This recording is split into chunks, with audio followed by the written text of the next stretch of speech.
بسم اللہ الرحمن الرحیم۔ السلام علیکم۔ کیا آپ سکون ڈھونڈ رہے ہیں؟ اگر جواب ہاں میں ہے تو یہ بتائیں کہ سکون آپ کہاں ڈھونڈ رہے ہیں؟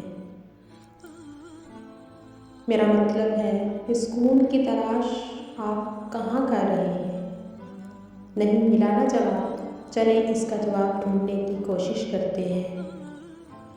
ہم سکون کو لوگوں میں ڈھونڈتے ہیں، جگہوں میں ڈھونڈتے ہیں، یا پھر اپنے پسندیدہ کاموں میں ڈھونڈتے ہیں۔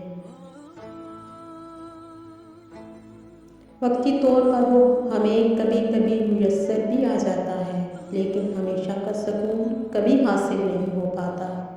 پتہ ہے کیوں؟ کیونکہ ہم اصل سکون کی تلاش ہی نہیں کرتے۔ وہ سکون جس کو ہم پیسے، رتبے، شہرت، مال و دولت میں ڈھونڈتے ہیں، وہ ہمیں مزید بے سکون کر دیتا ہے۔ اب آپ کہیں گے کہ کیسے؟ تو جناب، وہ ایسے کہ جس کے پاس مال و زر ہے وہ بے سکون ہے، کیونکہ اس کو ڈر ہی رہتا ہے کہ کوئی مجھ سے چھین نہ لے، اور جس کے پاس نہیں ہے وہ اسے حاصل کرنے کے لیے بے سکون ہے۔ میرے خیال میں سکون ڈھونڈنا دنیا کا سب سے آسان کام ہے۔ نہیں یقین آیا نا؟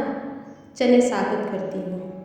قرآن میں سورہ رعد کی آیت 28 میں اللہ تعالیٰ فرماتا ہے، اور اللہ کے ذکر سے دلوں کو سکون ملتا ہے۔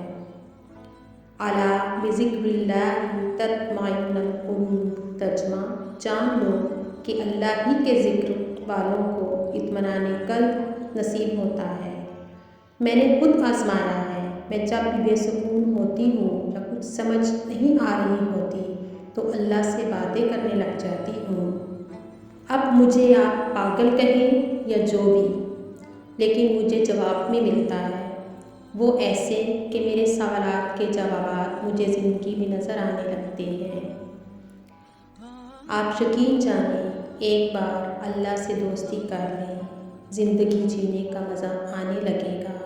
آپ کا دل کرے گا کہ بس آپ ہوں، رب کائنات ہو۔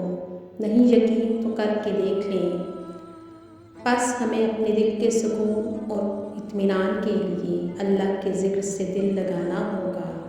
قرآن کریم ذکر بھی ہے، ہمارے دلوں کی بیماریوں کی شفا بھی ہے، اور ہمارے لیے ہدایت اور رحمت بھی ہے۔ اللہ تعالیٰ سے دعا ہے کہ وہ ہمارے دلوں کو اپنے ذکر سے سکون اور اطمینان بخش دے۔ آمین یا رب العالمین۔ وما علینا الا البلاغ المبین۔ آپ سب کی سماعتوں کا بہت بہت شکریہ۔ Thanks for watching.